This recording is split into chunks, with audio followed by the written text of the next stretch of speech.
And thanks for joining us today on this Facebook Live. My name is David Lozano. I'm with Banner Health, and we are talking about healthy eating today. Joining us, Dr. Martha Gulati, who is the Physician Executive Director for Banner University Medicine Cardiovascular Institute. Thank you for joining us, Doctor. And on my far left over here is Michelle Daniels. She is a certified chef at Banner University Medical Center of Phoenix. Thank you, Michelle, for joining us today. Glad to be here. So, of course, February is National Heart Month. This is a time for many of us to get in tune with our heart and also the health of our heart, in addition to Valentine's Day, of course. So that's pretty, it's all related in some form or fashion. But as we talk about National Heart Month, it's important to keep in mind some of the things that we need to do in order to stay healthy. Now, Dr. Gulati, we're going to start with you here. We're talking about, of course, a healthy heart, but you have some family history with heart issues. Is that correct? Yeah, so, heart disease is the #1 killer of women, and it's actually the #1 killer of men. So it's an important issue for all of us to be in tune with and know if we're at risk. I personally went into this field because of the fact that I had family members that have died from heart disease and stroke at a very young age. And so for me, it became a passion of mine to try to figure out how to prevent heart disease. I mean, I want to live a long and healthy life, and we know that 80% of heart disease is preventable, and there's so many things we can do day to day to reduce our risk. And today we have the fortune of talking about just simple things that we put in our body that can reduce our risk for heart disease. And one thing to keep in mind too, if you have any questions out there that you would like to ask us during this Facebook Live, please feel free to ask. We will try to get to as many as possible. We can't guarantee that we will be able to get to all of your questions, but we will try to answer them as they come in. So Michelle, I understand that you also as well have family history of heart disease. Yes. Your grandmother yes. had heart issues and died from heart disease. Yes. How important is it for you as a chef to make healthy foods for people? Part of the reason that I became a chef and actually went into healthcare is because I wanted to demystify the myth that hospital food is bad, number one. Right. And number two, help our patients and others to be able to eat better.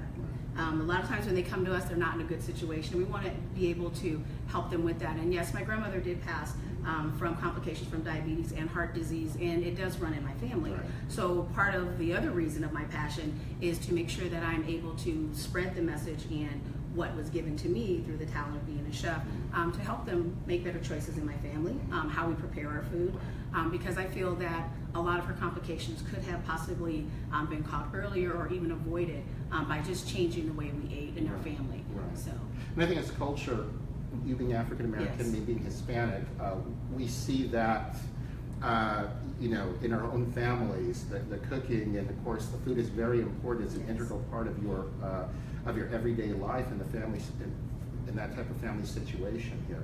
And I want to talk about some of the foods that you brought with you today and some of the ideas that maybe we can share with some of the viewers that they are looking to serve something healthy to their family members. Sure. So we'll start with what's right over here in front of you. We have a wonderful grilled salmon salad. It's salmon just been seasoned lightly with a little bit of olive oil. We have a little bit of Mrs. Dash on that, and we just seared it lightly.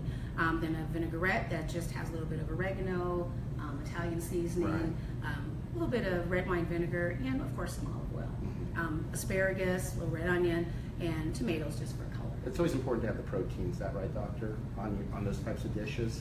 Well, A little protein. Everybody needs some protein, Right. but again, there's different sources of protein.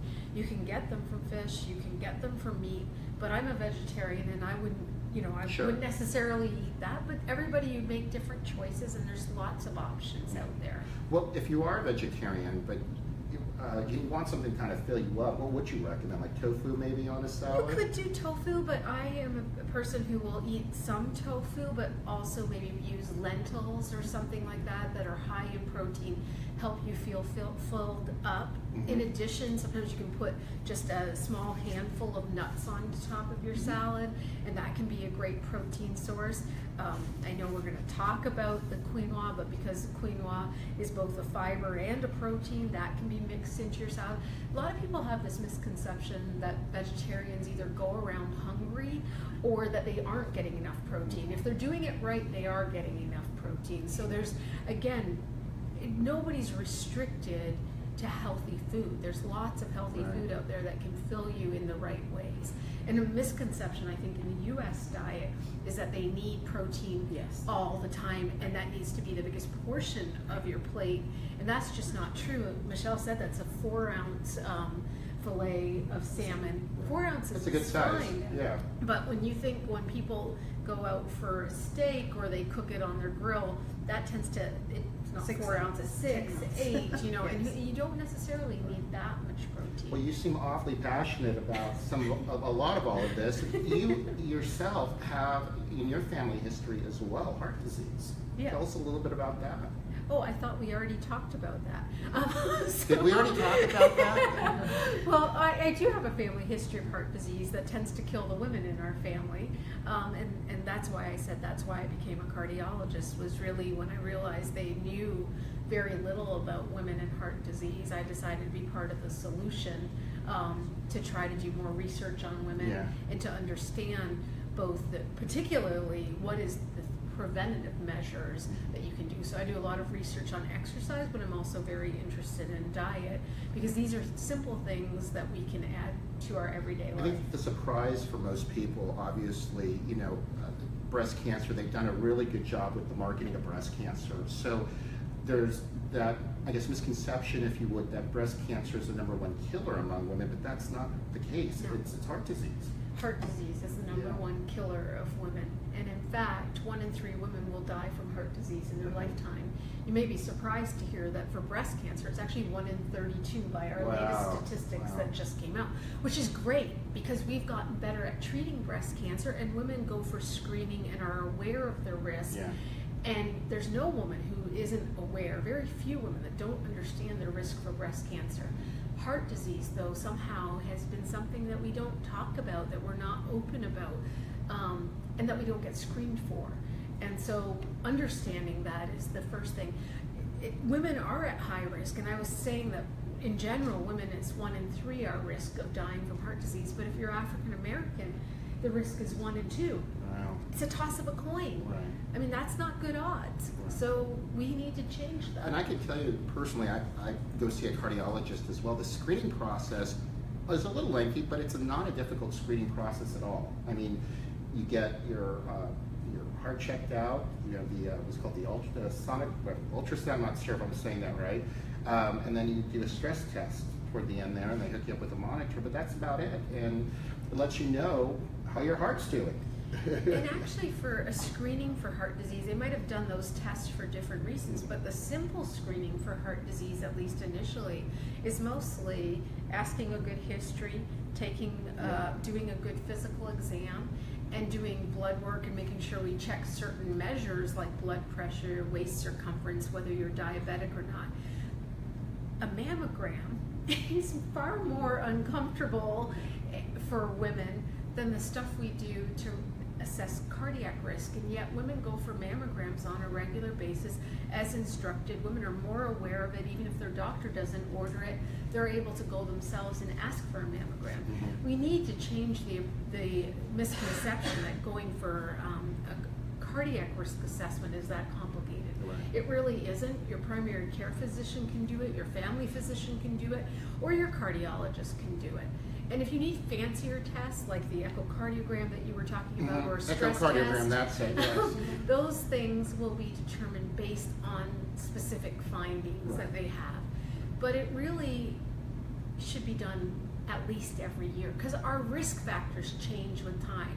You know, we're one weight one year, and then we're a different weight the next year. We might have a lot more stress at one point in our life. We may have different things that happen to us as women, like when we go through childbirth, you know, knowing if you have hypertension during pregnancy, diabetes during pregnancy. Financial situations, all those things they just add. The things about pregnancy, though, those things that I was talking about isn't the stresses. They're actually putting you at a higher risk for heart disease. Whereas when women go through menopause, it's a different change in their life, and their risk factors start changing, their cholesterol starts worsening, their blood pressure goes up. And yes, all the stresses in life affect men and women, but affect them differently. And stress actually seems to be a bigger risk factor for heart disease in women compared to men, and yet we often don't see women at risk for heart disease in the same way that we see men. I kind of jokingly say that if a man goes in to the emergency room because they stubbed their toe, somehow they get an EKG and someone diagnosed them as having a heart attack. Whereas women can be having a heart attack and people will tell them it's anxiety and stress. So, you know, we got many things in the medical profession that we have to change, but I think the one thing that women can proactively do is trying to address risk factors before heart disease becomes a problem. We're going to take some questions. We have some questions coming through, and again, keep those questions, send those questions over to us. Sarah, what's your first question that we have? This one's for Dr. Gulati. How important is diet if you exercise regularly? How important is diet if you exercise regularly? So exercise is good. I mean, you should exercise, and we all are probably too immobile during the day. We sit too much, so I don't want to underemphasize the fact that we need to keep moving. Even there's some research right now that even if you exercise every day, but you sit and you're sedentary for the rest of the day, that's probably, that benefit of exercise goes away because of being sedentary. So exercise is certainly important and is probably one of those risk factors that we need to ask more about. Diet, though, goes hand in hand. I mean, you can't really separate one. And in fact, when we talk about the healthy 7 things that you should be doing for your heart, diet is one part of it, just like exercise is. And so really both of them go hand in hand. Even if you exercise, I always say you can't outrun a bad diet. So, you know, I have a lot of runners that come and see me because I'm a runner, and so my patients will say, well, I'm not losing weight, or why is my cholesterol so bad? I'm a runner. But then we take a look at the diet and we see that they think because they run or because they exercise every day, that gives them permission to eat whatever they want. Well, it really doesn't, unfortunately. And as you get older, forget about it. You cannot eat what you want because your metabolism obviously tends to slow down. But it's not just about weight. Right. I mean, so we get so focused on weight, but it's about health. Right. I mean, because things about what you eat every day, if they're high in salt, you're going to have high blood pressure, even if your weight is healthy. Your cholesterol is very much affected by what you eat. Developing diabetes can be the difference between choosing fruit versus drinking fruit juice.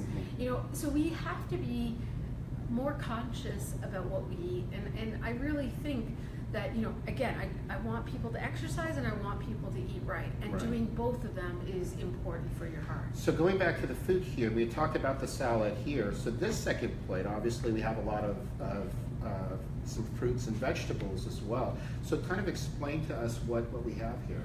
We have some peppers, apples, nuts, quinoa. There's also some Kalamata olives in there, some tomato, and of course bananas. The brighter, the better. The leafier green, the better.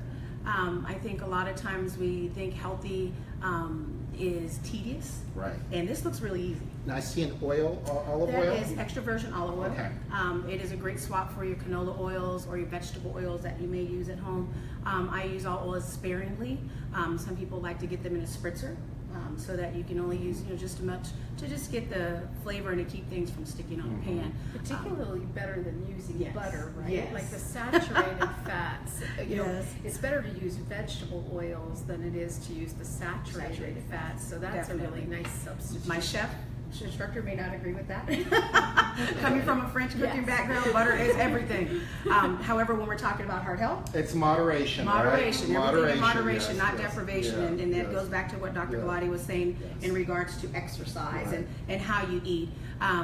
People think that I can eat good 5 days a week, and on the weekend I'm going to splurge out. Right. Is that the right thing to do?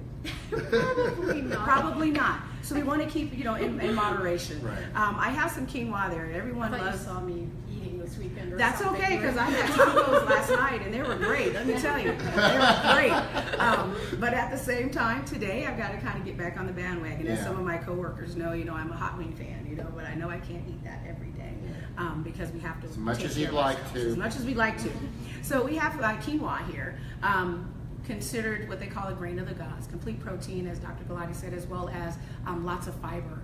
in that. It makes a great chili base, along with maybe lentils or beans, some of those tomatoes that are in there, peppers. I became a fan of it, and I love it. I love it. A good swap out for rice. You said Definitely a also good swap potatoes. out for white rice or pasta. It is actually really amazing. You can take quinoa and oatmeal and cook it the night before, leave it in the fridge, and it together or even separate, it can be your breakfast. It is a great filling breakfast that you can put some fruit on it. I think it's a great substitute. It is, definitely. A lot of people don't think about it for breakfast. Even a dessert, it could be used as a dessert. Take it, chill it, add some fresh fruit in there. So we have some apples here, bananas, or maybe even some berries with a little bit of Greek yogurt, and you have a great dessert. Now, I do like to eat apples with peanut butter, but natural peanut butter. Butter's good. So what are there? So we have almond butter. I think there's cashew butter. Are those good for people to eat too? Would you say, or again, it's about moderation, because you have to remember with any nuts, and nuts are good for you, and there's a lot displayed here. But the problem we have is people tend to take that, it's like when we say chocolate's good for you. Well, I can eat all the chocolate in the world. But we have to do it in moderation, because still with even the best nuts, which are shown here, almonds and walnuts, I think are the best nuts. But any nuts and any nut butter, you have to remember that there's a lot of saturated fat too that comes in nuts. Depending on what your goals are in terms of your diet, you do have to be careful. And we say like a small handful. Think of remember, this is a handful. And that turns out to be about 7 to 9 nuts, depending on your hand size. I wish I had a bigger hand size. But you have to be very cognizant, because I had one patient who took the whole nut thing to a different level, and she started eating cashews, like the whole can of cashews, every day. And she was putting on weight, and I'm like, okay, we're just not doing that right. So again, be mindful of what a serving is, and this comes back to reading labels and knowing, again, how many calories you want to put in every day. Because it'll say on there too, like 1 teaspoon is equivalent to this. This many. You got to be careful. So read the label very carefully. Or I don't know what I was looking at the other day, and it said 2 of them, it had 20 grams of carbohydrates, and I didn't eat it, but I thought, well, that's a lot. But I mean, it's just important for people to really pay attention to what it is that what they're eating, and to read the labels. Yeah, well, sometimes like people will eat a bag of chips and they realize after that what they were reading on the back was actually, it's saying for 1 serving, but actually in that bag is 2. So they might have thought they're getting, it's okay, that's their little cheat, but they actually cheated a little too much. It used to get me, what are those cookies called, the snack wells? Yeah. 100 calories. 100 calories, yeah. I mean, you have to read the back of it. It's probably 100 calorie for 2 cookies or something. And I think people were eating like the whole box thinking, oh, I just ate 100 calories, and that's not really the case here. So we have another question here. Yeah, Michelle, can you give a good example of a heart-healthy snack for somebody on the go? Oh, very nice. Well, myself, I prefer like Greek yogurt and nuts, as we've mentioned. Vegetables. If you like carrot sticks and celery sticks, those are great. Apple slices are also my favorite. And I am a Nutella fan as well. So doing apples, slices, cheese, and a lot of prep. Prep is very important. A lot of people are into meal prepping now. And if you like snacks and it's healthy to eat small snacks in between your meals, you want to make sure that you take the time to do so. Because if you don't, you're going to end up going down and grabbing that bag of chips. So the most important thing about being on the go in snacks is to prepare for those. So again, some of my favorites are vegetable sticks, apples that are already cut. Because when things are already prepared for you, you're more likely to eat them than not. So also to drinks like this as well. Definitely. I see a lot of my coworkers carrying their bottles, and some of them have the fruit in it, but this is also a good one too. Obviously, you get some fruit in there, you get a little sweetness, and then you also get your water. After you're done with the water. Yeah. How important is water, Dr. Gulati? Oh, it's so important, and it is the perfect drink. I mean, the other thing that we haven't even touched on is the fact that people do not seem to, when they're talking about food, we don't always talk about what you're drinking, but when people fill up on sodas, especially sugary sodas, that's just a lot to me, a lot of sugar and a lot of wasted calories, in my opinion. I'd rather eat something nutritious and filling than drinking something like soda. But I'm also not a big fan of juices. because juices tend to be, you know, the fruit has fiber, it has you're not getting as much sugar, even though you're still getting the sweetness. Yeah. When you drink juice, you're getting concentrated, often sugar added. Or you can make things your like own that. juice, Right. and I think that's You not a bad can, option. But I but always it's seem not to have ideal. bad luck. I think water is your better friend, Yeah. and getting, just like here where they've added some fruit, and you can do different fruit mixes, different combinations, some Kiwi. herbs in it can be a way to make it more interesting. We're lucky at our hospital, actually, in the different cafeterias, you can actually get the fruit water, and I think it's a great way to just make you drink more water. Right. Water is something we need more of. Most people don't drink enough of. If you're trying to lose weight, filling up on water first is a way to then eat later. We like the taste of things. So that's I think Yeah, if you have something like this, it tricks your mind into thinking, hey, I'm drinking something that has flavor. It's just not water. And this is much better than sugar substitutes. Like, I'm not a big fan. If you ask about stevia and diet drinks and things like that. I think that they're artificial. There's something about them that triggers our brain still wanting sugar, and there's a lot of evidence showing that as a result of these diet sodas, that people end up overeating as a result of them. And I think this is a better way to go if you need a little bit of sweetness that comes naturally. And also to add to that, vegetables in there are good too. So your cucumbers, putting those in there. And sometimes I like to let them sit overnight.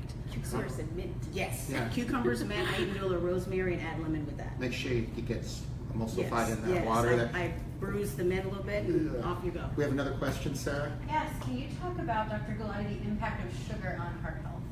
Yeah, so sugar has really become our enemy of some sorts, and I think that there's, it's probably more dangerous for our society right now than anything else. It's contributing to the obesity epidemic. Children consume far greater amounts of sugar than they should. And I think that we're having more and more evidence that it's the sugar that's obviously related to diabetes, but central obesity, which puts you at risk for diabetes and heart disease. And sugar seems to be added to so many different things. I mean, when we were talking about labels, if you read, a tablespoon of ketchup or sauces that you put on, you have to be very careful, because sometimes it's not that they're so unhealthy, but the sugar content is in there. And if you only use a teaspoon or a tablespoon, whatever the serving size, it may not be a problem. But if you use ketchup the way my husband thinks ketchup should be used, like shake the whole bottle on your stuff, it's a problem. So you've got to be really So my son is too. Ketchup, ketchup. But there's foods that obviously have the natural sugar in those. So I mean, there's really no reason for people. We see like chocolate dipped strawberries, how good that is. And okay, we're using dark chocolate. Okay, great, but people don't understand there's still a lot of sugar in the chocolate. And you have sugar already in the fruit. There is good substitutes, actually. Like, even if you like your chocolate, because I do. But dark chocolate, if you use 80% cocoa or above, they tend to have very little sugar. Right. And so that can be a choice to mix with things when you're trying to be healthier. Certainly fruits naturally have sugar and can be safe, but certainly if you're a diabetic, you have to be a little bit careful, because, again, about what choices you make, because, again, still you'll have some sugar restrictions even in terms of natural foods. But giving into your sweet tooth or altering your sweet tooth to appreciate dark chocolate is a good way to get away from some of the things like the traditional milk chocolate that are, very high in sugar. If you're just joining us, we're here with Dr. Martha Gulati, who's the physician executive for Banner University Medicine Cardiovascular, and also Michelle Daniels, who is a certified chef at Banner University Medical Center, Phoenix. We're talking, of course, about healthy eating and how we can eat healthy during National Heart Month. So we are running out of time here, but I wanted to ask you real quick, red wine. So what are your recommendations with red wine, would you say? It goes from chocolate to Yes. red wine. Well, so, again, I never encourage anyone to take up drinking. Right. Because I will tell you that, a lot of people think, is that a recommendation? Well, we do think that having wine, particularly red wine, may be beneficial to your heart. But again, the key is moderation. And it also depends if you have heart conditions already. So If you're trying to lower your blood pressure naturally, actually, I will tell people to avoid alcohol, because any form of alcohol can actually raise your blood pressure. So if you already have pre-hypertension or hypertension, that's not someone I'm going to advise you to start drinking, or to that it actually is even considered that you should keep drinking. Right. Maybe that's a person to get it away. But in terms of just general heart disease prevention, for a woman, we'd say drinking less than a glass of wine a day may be beneficial to the heart. Men get to drink more. It's about 2 glasses of wine a day. Oh, yeah. So the bigger hand, the nuts, and those are the wine, yeah. So you have to just, again, depending on what your goals of therapy are. Right. But again, we will never advise somebody who doesn't drink to suddenly take up drinking alcohol. And again, depending on what your own personal issues are, I mean, you know, there can be sugar in different forms of alcohol, red wine and white wine particularly. So if you're trying to watch your sugar, maybe alcohol is something you can't have, especially if you want to maybe have a bowl of fruit or Right. something. So Right. again, it's important to talk with your doctor about what your goals of therapy and what your goals of prevention are, and what your specific concerns are, because that's the way for us to come up with a good plan and a good eating plan. Okay. Sarah, we have another question? Yeah, we have a question that both of you can probably contribute to. We'd like to know, when you're looking at an indulgent meal, what are some simple swaps you could make that would make a meal more Like heart pizza. healthy? Like pizza. Yeah. Well, with pizza, you can do a thinner crust. Like I prefer almost like the cracker crust or a non-type crust. I opt out, unfortunately, on the sauce, and I just use olive oil maybe. Now, also too, there's recipes for cauliflower. Yes. Yes. Yeah, because Cauliflower. what I make Yes. at home, and my son and my wife actually, they do like it. It's so, yummy. Yeah. It You is. can make Good. a nice cauliflower. And they do pizza. sell it in packages already grated up, so you Yes. don't have to deal through that mess of grating it yourself.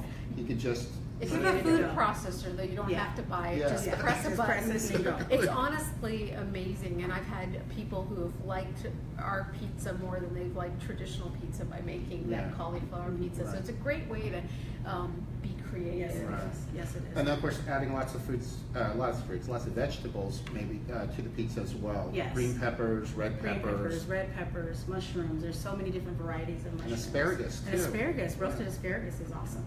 Sarah, do we have another question coming through? We do. What tips do you have for eating heart healthy outside of the house?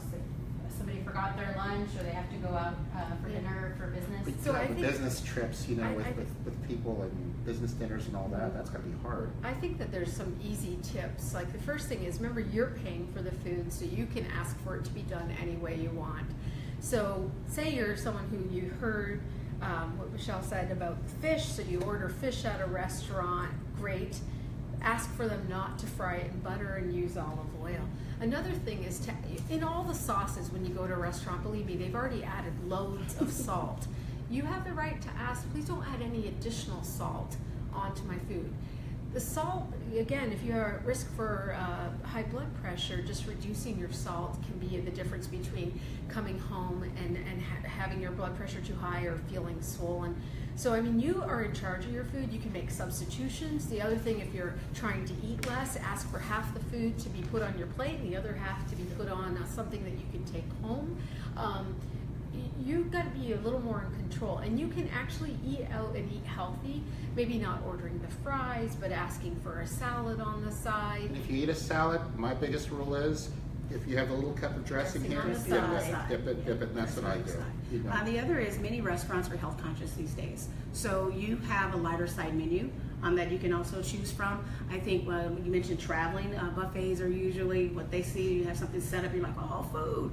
But continue to pick the things that are healthy. So again, the more colorful, the better. Fill your plate mostly with vegetables and fruit and smaller amounts of protein. And I think you'll be on the right track. Good, listen to live by. Well, happy Heart Month to everybody out there. We want to thank you for joining us. And of course, we also want to thank Dr. Gulati and Michelle. Thank you Pleasure. both for coming in today and talking about some very interesting things. It seems like the time just flew by, so if we weren't able to get to all of your questions, we do apologize for that. We will be posting this Facebook Live on our own Facebook page so that you can see parts of this or the whole thing if you'd like to learn more about what it was that we talked about today. And if you'd like more information, you can go to www.bannerhealth.com to learn everything there is about the heart and also about Banner as well. So thank you very much for joining us. Have a good afternoon.